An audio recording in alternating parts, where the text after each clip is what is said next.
시편 22편 1절에서부터 21절까지 말씀, 우리 하나님의 말씀 교독하겠고요. 21절 같이 읽겠습니다.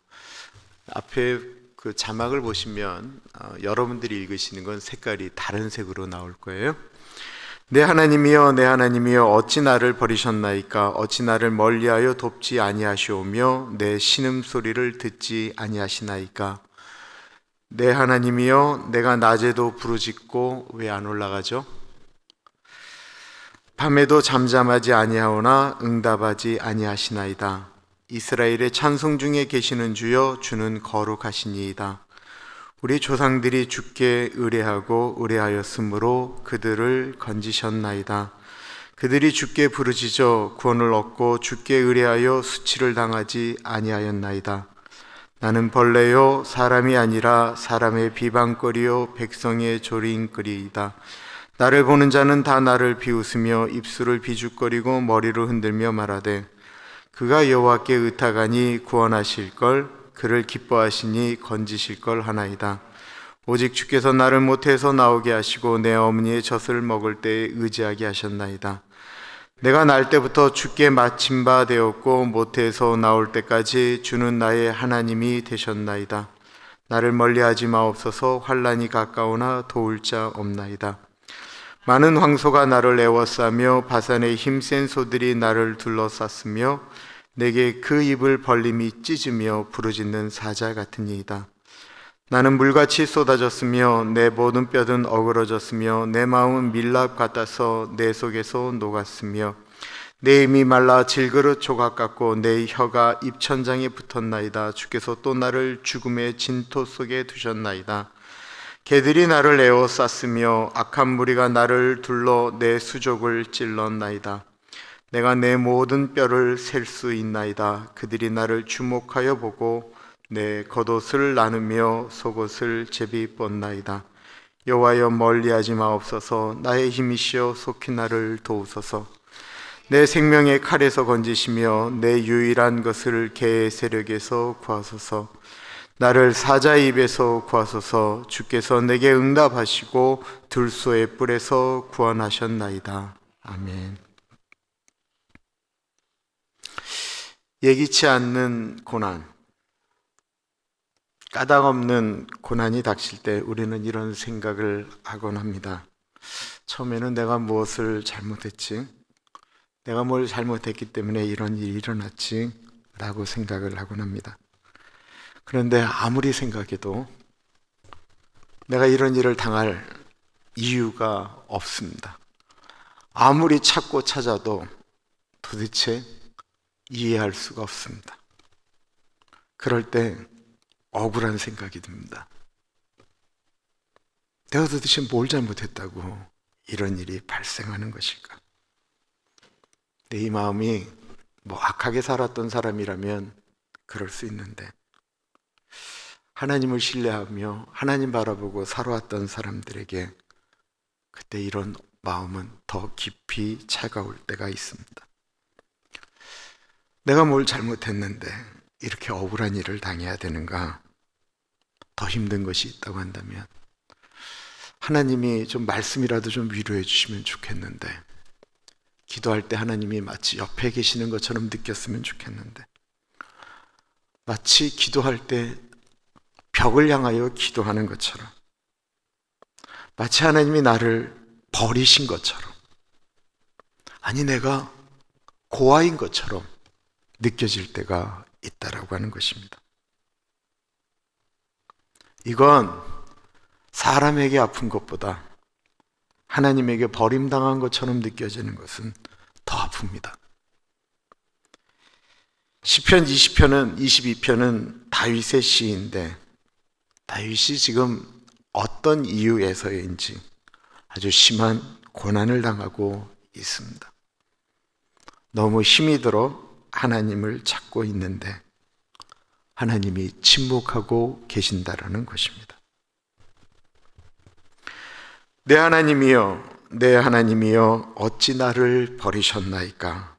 어찌 나를 멀리하여 돕지 아니하시오며 내 신음소리를 듣지 아니하시나이까? 내 하나님이여, 내가 낮에도 부르짖고 밤에도 잠잠하지 아니하오나 응답하지 아니하시나이다. 시편 22편은 익숙한 문구로 시작이 되죠. 뭐죠? 예수님께서 십자가에 달리셔서 울부짖으며 외치셨던 엘리 엘리 라바 사박다니, 나의 하나님 어찌하여 나를 버리셨습니까? 라고 하는 예수님의 절규. 예수님은 시편 22편에 나오는 예언처럼 그의 옷이 제비 뽑혀졌고 라고 하는 그것을 고백하고 있는 거예요. 엘이라고 하는 것은 하나님을 얘기하죠. 리는 나라는 뜻이에요. 나의 하나님 어찌하여 나를 버리셨습니까? 1절과 2절의 느낌은 철저한 거절입니다. 한두 번 기도했다가 아유, 하나님 역시 내 기도 안 들어주시네 라고 하는 게 아닙니다. 2절에 보면 내가 낮에도 부르짖었고 목이 다신 밤에도 내가 잠잠하지 않았다라는 거예요. 밤낮으로 기도했다라는 거예요. 하나님 밖에는 해결할 방법이 없으니까 하나님께 울부짖었다라는 거예요. 하나님마저도 나를 박대하시면 나 갈 수가 없으니까 천부의 의지 없어서 손들고 왔다라는 거예요. 그런데 그렇게 기도함에도 불구하고 마치 하나님이 나를 버리신 것처럼 느껴지고 있다라는 것입니다. 이렇게 말씀하시는 분이 있어요. 꼭 기도 부탁을 하실 때 목사님이 기도해 주세요. 저도 기도하겠는데 집사님이 또 기도하세요. 그러면 목사님이 하나님과 더 가까우니까 제 기도는 소용이 없습니다. 목사님이 기도해 주세요. 어떤 분은 목사님이 하나님 편이고 하나님이 늘 목사님 편이니까 목사님이 기도해 주세요 라고 얘기하는데요, 착각 중에 그런 착각이 없어요. 목사가 힘든 거는 하나님이 늘 옆에 계신다라고 느끼면 목회할 수 있습니다. 그런데 목사가 목회를 하는데 하나님이 마치 나를 광야로 모은 것처럼 느껴질 때가 있다는 것입니다. 하나님이 나하고 가까워요? 아니요. 하나님이 우리 교인들은 다 사랑하시는데 나는 가장 멀리 둔 것처럼 느껴질 때가 있다는 것입니다. 목회하다가 하나님이 도대체 왜 나한테 이러시는 거예요? 고통할 때가 있습니다. 그래도 제가 새벽에 매일 기도하는 사람이잖아요. 그래도 이 기도는 좀 들어주셔야 목사가 폼도 좀 나고 하는데, 그렇게 오래 기도하는데 매일 기도하는데 안 들어주신다는 것입니다.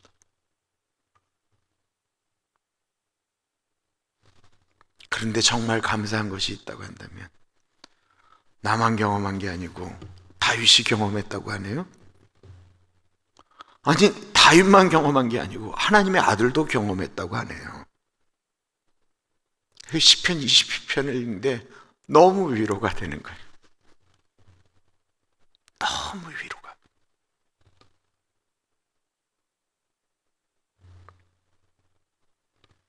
하나님의 아들이 너무 고통스러우니까 이렇게 외쳤습니다.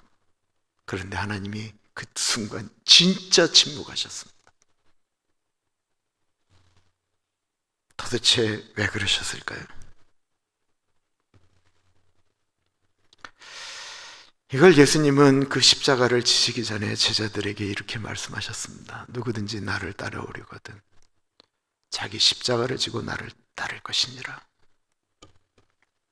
그 십자가를 통과해야 되는데 그 십자가는 예수님의 몫이었다라는 것입니다. 다윗이 이 고통을 통과해야 되는데 이 몫은 다윗의 몫이었다라는 것입니다. 그리고 그것을 하나님은 외면하신 것이 아니고 네가 그 십자가를 통과하는데 홀로 있는 것 같지만 하나님은 함께 계신다라는 것입니다. 이게 시편 22편이 우리에게 주는 메시지예요. 우리가 그것을 알면 참 좋을 텐데 너무 힘들면요 모든 게 다 섭섭해집니다. 다윗은 지금 몸도 정신도 다 망가진 상태입니다. 6절부터 보십시오. 나는 벌레요 사람이 아니라 사람의 비방거리요 백성의 조롱거리니이다. 나를 보는 자는 다 나를 비웃으며 입술을 삐죽거리며 머리를 흔들며 말하되 그가 여호와께 의탁하니 구원하실걸, 그를 기뻐하시니 건지실걸 하나이다. 주변의 사람들이 다윗을 다 조롱하는 거예요. 다윗의 절망이 있는 거예요. 다윗이 그 전에 사람들에게 이렇게 얘기를 했어요. 하나님이 함께 하실 것입니다. 이 어려운 가운데 하나님이 분명히 우리와 함께 하실 것입니다. 하나님은 지금 우리와 함께 하십니다. 하나님이 우리를 도와주십니다. 사람들이 다윗의 고통에 이렇게 얘기하는 거예요. 저거 입만 열면 하나님 은혜 얘기하더니만 저 하는 꼴을 봐라. 두고 봐라. 저 친구가 그렇게 얘기했던 하나님이 도와주시는지 우리 한번 지켜보자. 우리가 도와줄 필요 없어. 지가 맨날 얘기했잖아. 하나님이 도와주신다라고 얘기하는 거. 그러니까 우리는 지켜만 보면 돼. 도와줄 필요 없어. 지가 얘기했잖아. 하나님이 도와주신다고. 예수님이 십자가에서 똑같은 이야기를 들으셨잖아요. 저가 하나님을 찾으니 하나님이 내려와서 저를 돕는지 한번 두고 보자. 지가 하나님의 아들이라고 하는데 정말로 하나님의 아들인지 우리는 좀 구경을 하자. 네가 하나님의 아들이라고 하면 좀 내려와 봐라. 하나님께 버림받는 것도 아파 죽겠는데 하나님의 자녀로서 폼이 안 나는 거예요. 이게 더 마음을 병들게 만듭니다. 이때 보여주셔야 되는데 하나님 이때야말로 하나님의 한방을 나타내실 때인데 저 사람들이 저렇게 조롱하고 있는데 뭐라고 지금 느끼는 거 이해되세요? 이럴 때 가장 필요한 게 사람이죠. 하나님이 사람을 우리에게 주신 이유는 같이 하라고 주신 거잖아요. 기도도 혼자 기도하는 것보다 두세 사람이 기도할 때가 더 힘이 나거든요. 그런데 어느 순간에는 철저히 혼자일 때가 있다라는 것입니다. 다윗의 고통은 누군가 한 명 좀 위로해 줬으면 좋겠는데 아무도 없다라는 거예요. 정말 힘들 때는 아무도 없습니다. 아픔에 귀 기울여 줄 사람이 없습니다. 예수님이 십자가에 달렸을 때 제자들이 다 도망갔습니다. 11절에 다윗은 이렇게 고백하고 있습니다. 나를 멀리하지 마옵소서. 환난이 가까우나 도울 자가 없나이다.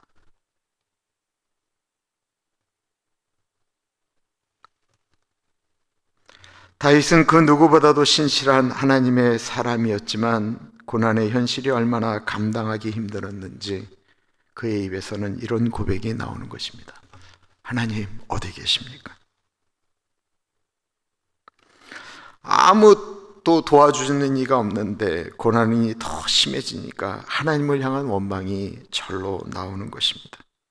그리고 하나님 어디 계십니까? 나의 하나님 도대체 어디 계십니까? 라고 하는 이 고백은 고난 중에 있는 우리 그리스도인들이 2000년 역사 가운데 수도 없이 질문하였던 실존적 질문입니다. 2차 세계대전 때 아우슈비츠 수용소에 있었던 수많은 얘기 중에 제일 많이 나왔던 이야기가 아침이 되면 유태인들이 운동장을 뛰잖아요.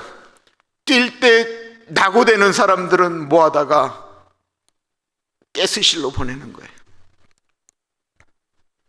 아침마다 자기의 형제, 자녀가 끌려가는 것을 보면서 유태인들이 수천 년 동안 그 믿음 하나 가지고 살았던 그 유태인들이 질문하였던 것입니다. 나의 하나님 도대체 어디 계십니까? 하나님 어디 계십니까?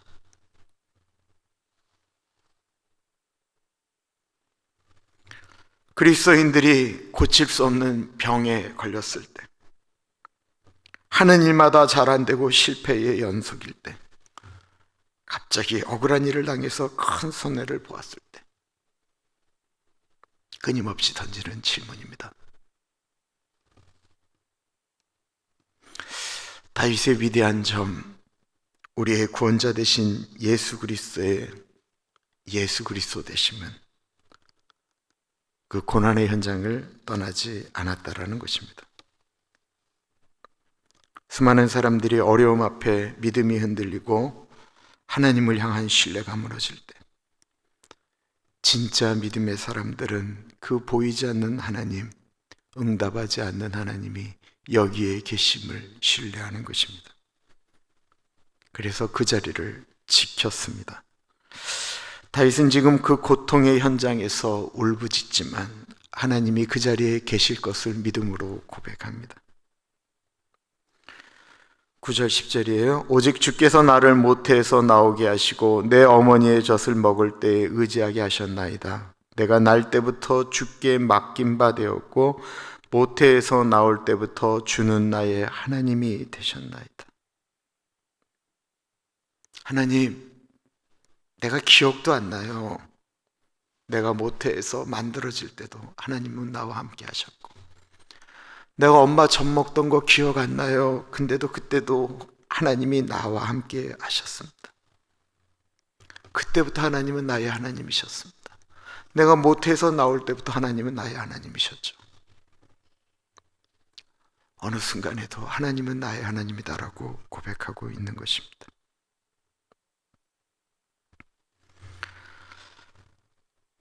아무리 외쳐도 하나님은 응답하지 않으시지만 하나님이 모태부터 나의 하나님이신 것을 고백하였기 때문에 다윗은 다시 힘을 내서 하나님께 울부짖습니다. 19절부터예요. 여호와여 멀리하지 마옵소서. 나의 힘이시여 속히 나를 도우소서. 내 생명을 칼에서 건지시며 내 유일한 것을 개의 세력에서 구하소서. 나를 사자의 입에서 구하소서. 주께서 내게 응답하시고 들소의 뿔에서 구원하셨나이다. 하나님, 다윗은 하나님께서 자신과 함께 해줄 것을 믿고 고난 중에서 도움을 청합니다. 나의 힘이시여 속히 나를 도우소서. 내 생명을 칼에서 건지소서. 나를 사자의 입에서 구하소서. 칼, 사자의 입. 다윗이 지금 얼마나 심한 고통을 당하고 있는지를 표현하는 단어입니다.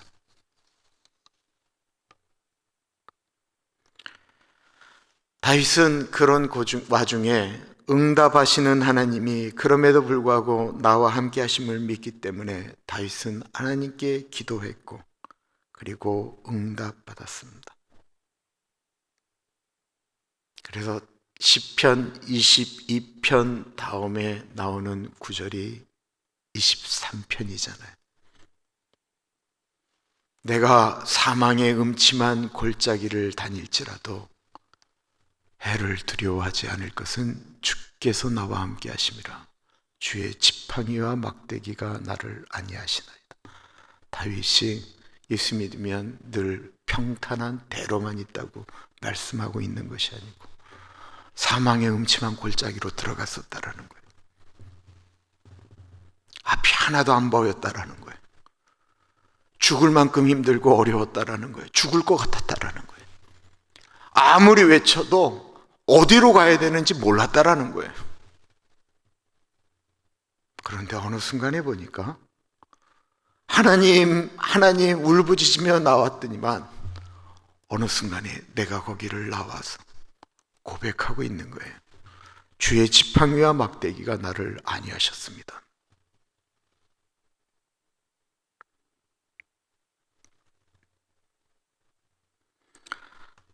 아까도 언급한 것처럼 시편 22편이 때때마다 얼마나 큰 위로인지를 모르겠습니다. 저희 교우들 중에 저하고 가장 오래되신 분들은 22년 됐습니다. 다 아시겠지만 우리 최원욱 장로님의 기도 제목은 제가 최원욱 장로님을 만날 때부터입니다. 박 장로님의 기도 제목도 제가 만날 때부터였습니다. 이재승 장로님도 마찬가지고요. 22년 기도한 기도 내용들이 있어요. 뭐 대부분 다 자식들 기도죠. 기도했더니만 달라졌습니다. 기도했더니만 일하고 계십니다. 라는 게 좀 들려오면 좋겠는데, 여러분들 입장 바꿔놓고 생각하시면 22년 목사가 똑같은 기도하는 게 쉬운 줄 아세요? 안 쉬워요. 어쨌든 내 스스로가 죄책감이 드는 거예요. 이 능력 없는 사람이 이렇게 기도하는 게 말이 되나? 내가 능력이 없는 거지. 그리고 내가 그냥 22년을 똑같은 기도를 또 반복하면서 하면서 하나님 이게 주문 아닙니까? 라는 절망이 올 때가 있습니다. 여러분 말이 22년이지 이게 지금 미치고 환장할 노릇이죠. 미치고 환장할 노릇.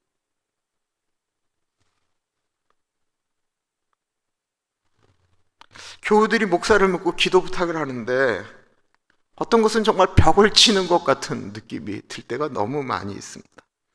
왜 하나님은 나에게 능력을 안 주시는 거지? 아니 능력도 안 주시면서 왜 나보고 목사를 하라고 그랬지?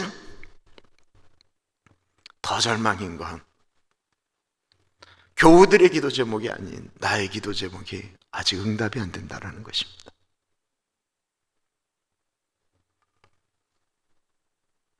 그런데 이런 고통을 나만 겪은 것이 아니고 그 위대한 왕 다윗이 겪었다고 하네. 아니 나를 구원하신 예수 그리스도가 이 고통을 겪으셨어. 그런데 그것을 어떻게 이기셨지?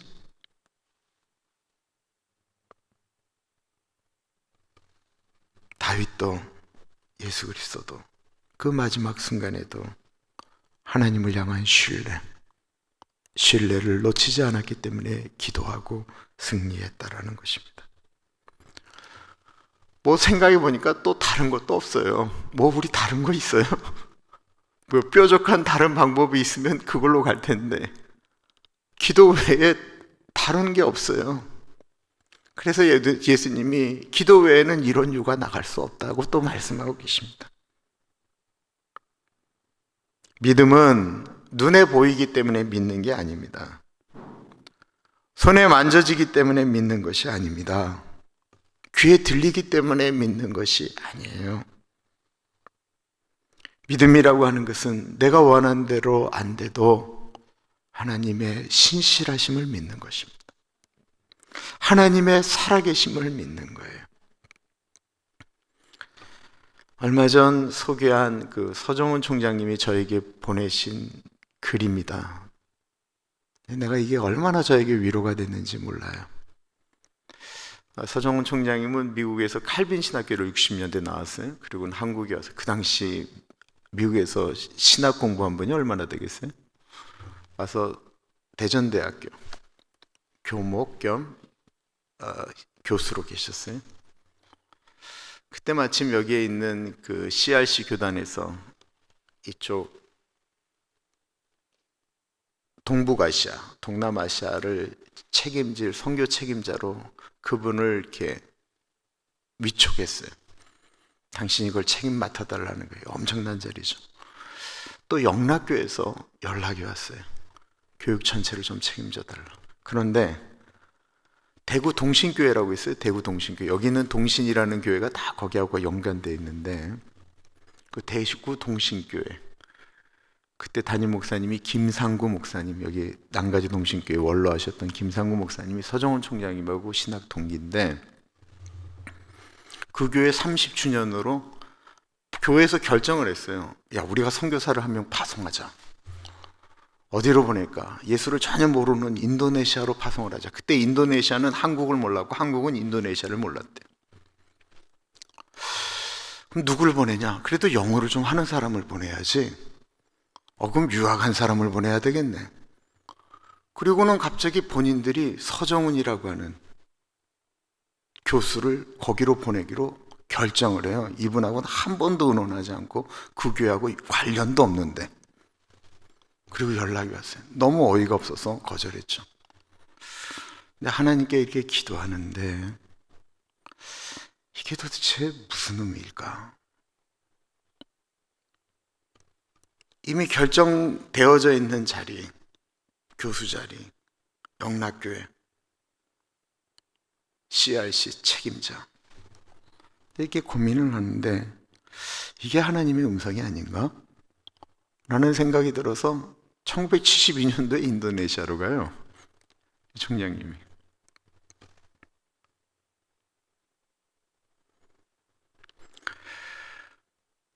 근데 이제 50주년이 됐어요. 50주년. 인도네시아 선교 50주년. 한국교회가, 물론 그 전에 그 서방에서는 들어갔지만 한국교회가 인도네시아 선교 50주년 돼서 선교대회가 얼마 전에 열렸는데 그 강사로 처음 거기에 선교사로 나간 서정은 총장님을 모신 거죠. 이분의 나이가 지금 85세세요. 근데 거기 이제 선교 대회에 선교사들을 불러놓고 이제 그분들에게 할 강연 내용을 저한테 보내주신 거예요. 이제 그 부분을 잘라서 제가 똑같이 읽을게요.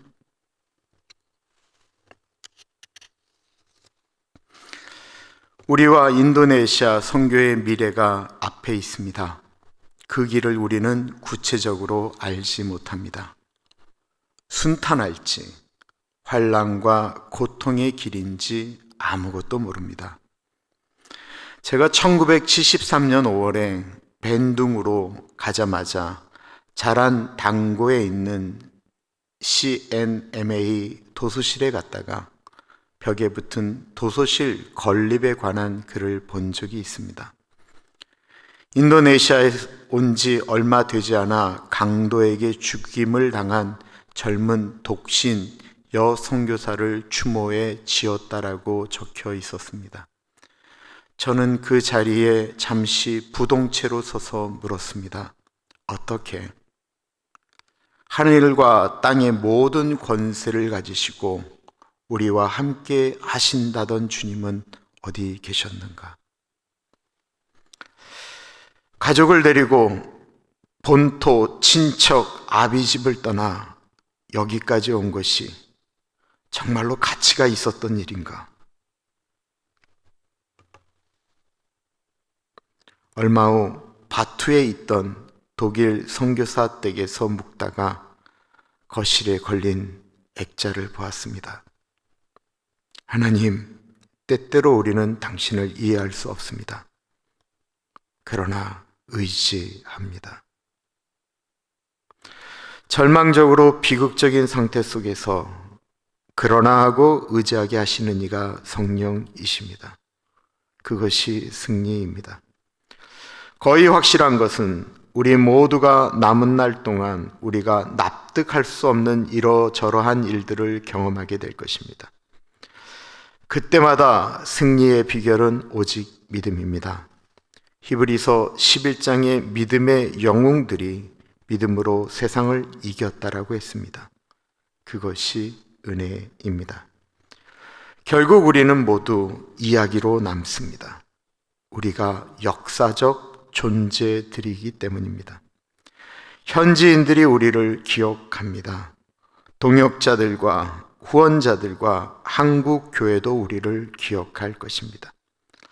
아름다운 이야기, 후배들에게 본이 되는 이야기를 남겨 기억되기를 바랍니다. 스테판 네일이 파란만장하고 신비로 가득 찬 세계 선교의 역사 서술을 경탄과 찬양이 가득한 마음으로 로마서 11장 33절에서부터 36절의 말씀으로 마쳤습니다. 깊도다 하나님의 지혜와 지식에 부유하며 그의 판단은 헤아리지 못할 것이며 그의 길은 찾지 못할 것이로다. 누가 주의 마음을 알았느냐? 누가 그의 모사가 되었느냐? 누가 주께 먼저 드려서 갚으심을 받겠느냐? 이는 만물이 주에게서 나오고 주로 말미암까 주에게로 돌아갑니다. 그에게 영광이 세계에 있을지어다. 아멘.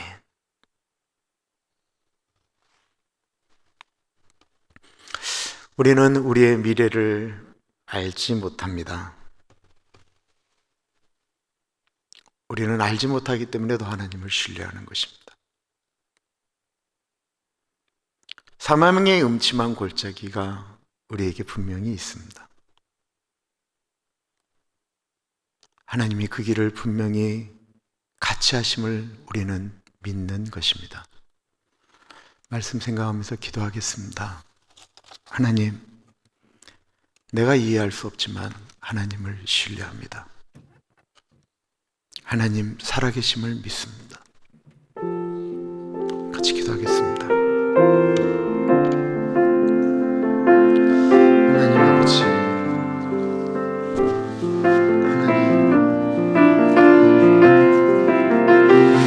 하나님 아버지, 내가 이해할 수 없고 내가 어찌할 수 없는 일들이 하나님 우리의 삶 가운데 일어나고 있습니다. 존귀하신 하나님 아버지가 찾아주시기를 기도합니다. 성령 하나님, 성령 하나님, 하나님 아버지가 찾아주십시오. 하나님 아버지 도와주시기를 기도합니다. 하나님, 나의 믿음이 흔들릴 때 더욱 하나님 앞으로 나아가 기도하며 하나님을 신뢰하며 나아가기를 간절히 기도합니다. 존귀하신 하나님 아버지, 살아계신 하나님 아버지, 피난처 되시는 주 하나님 아버지, 우리의 삶 가운데 같이 하실 줄 믿습니다. 하나님 아버지, 메마른 땅을 걸어가고 하나님 아버지 앞이 안 보이는 곳을 갈지라도 하나님 아버지 하나님을 신뢰하며 나아갑니다. 하나님 아버지를 붙듭니다. 하나님을 향한 외침을, 하나님을 향한 간구를, 하나님을 향한 믿음을, 그 신뢰를 하나님 놓지 않겠습니다. 하나님 아버지 하나님 아버지, 우리의 입술이 하나님을 향합니다. 아버지, 우리의 마음이 하나님을 향합니다. 아버지, 우리의 눈이 하나님을 향합니다. 하나님 아버지, 살아계신 하나님 아버지, 우리가 동행하여 주시기를 기도합니다. 하나님, 눈에 보이지 않고 귀에 들리지 않고 손에 만지지 않아도 하나님이 살아계심을 선포합니다. 하나님 아버지, 우리와 함께하여 주시고 동행하여 주옵소서. 하나님 주옵소서.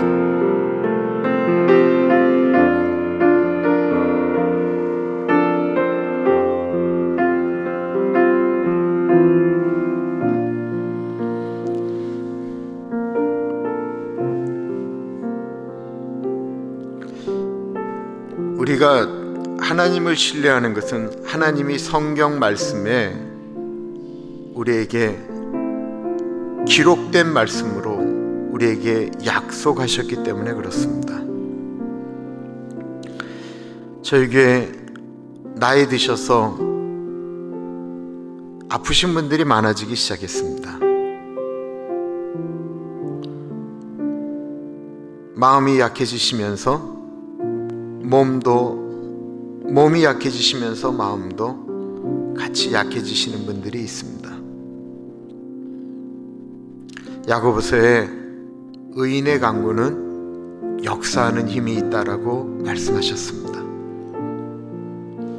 말라기에 보면 여호와를 경외하는 자에게는 의로운 해가 떠올라서 치료하는 광선을 바란다라고 말씀하셨습니다.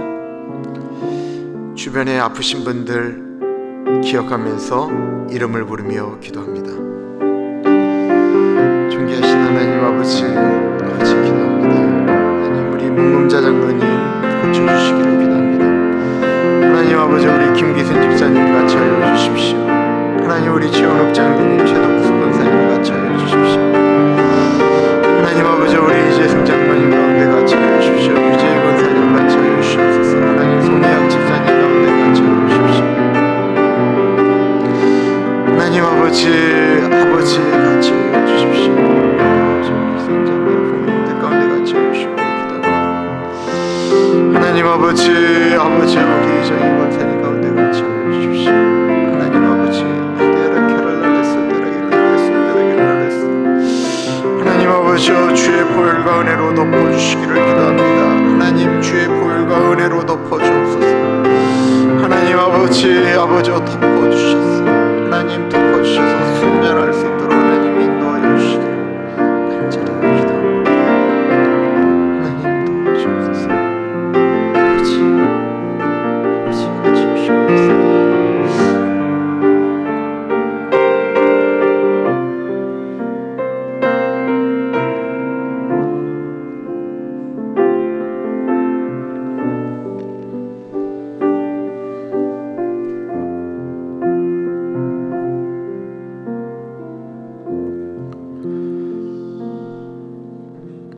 오늘 우리 김강철 목사님 천국 환송 예배를 드리는데요.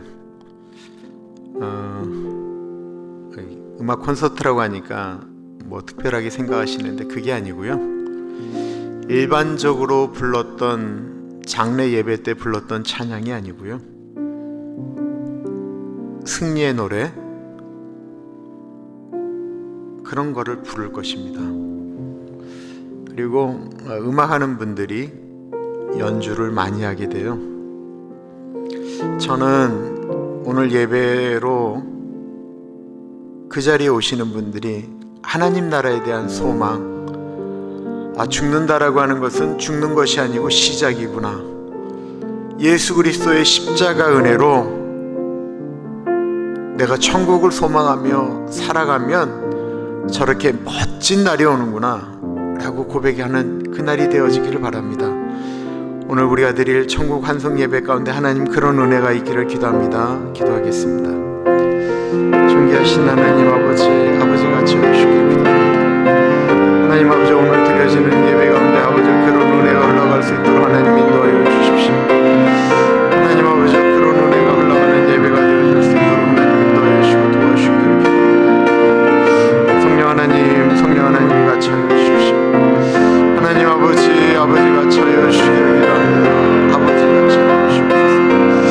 오 하나님 아버지, 아버지 아버지가 차여 주시기를 기도합니다. 하나님 인도하여 주시고 아버지가 차여 주시옵소서.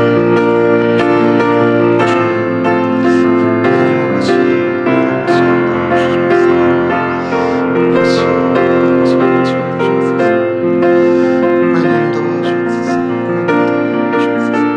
하나님 모든 분들에게 위로와 기쁨과 천국에 대한 소망이 나오는 아버지 그런 곳이 되어질 수 있도록 하나님 인도하여 주시기를 아버지가 차여 주옵소서.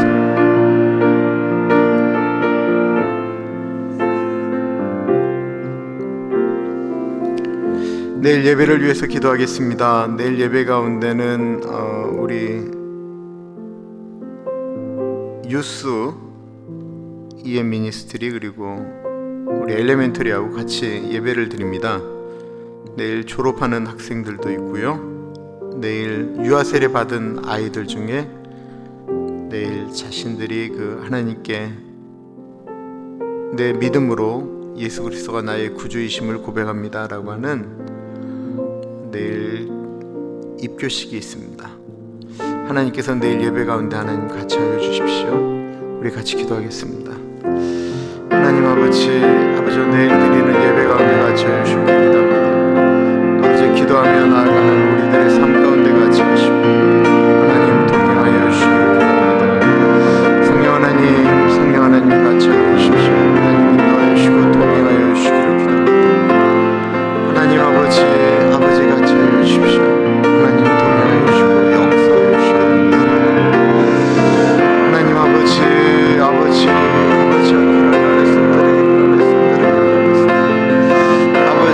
아버지가 채워주시기를 기도합니다. 주님 도와주십시오. 하나님 아버지, 아버지 인도하여 주시고 도와주시옵소서. 채워주십시오. 하나님 동행하여 주시기를 기도합니다. 성령 하나님 인도하여 주옵소서. 아버지가 채워주십시오. 하나님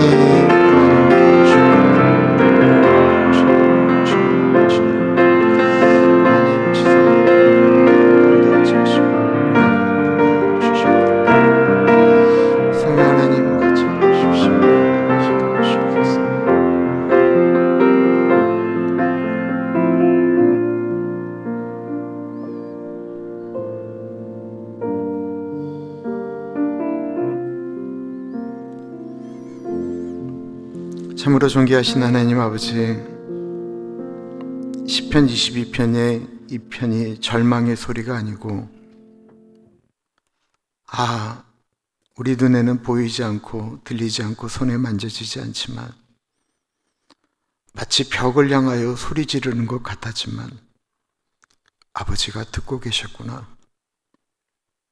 나 혼자 있는 것처럼 느꼈는데 성령 말씀처럼 하나님 아버지가 나를 고아처럼 내버려 두지 않으셨구나.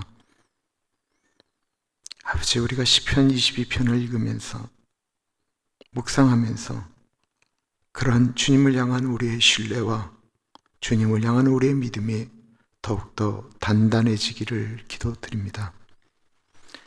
지금은 우리 주 예수 그리스도의 은혜와 우리를 너무나도 사랑하셔서 하나밖에 없는 아들을 넉넉하게 보내주신 하나님 아버지 그 크신 사랑하심과 성령 하나님의 감화, 감동, 역사, 충만, 교통, 우리의 마음을 만지심이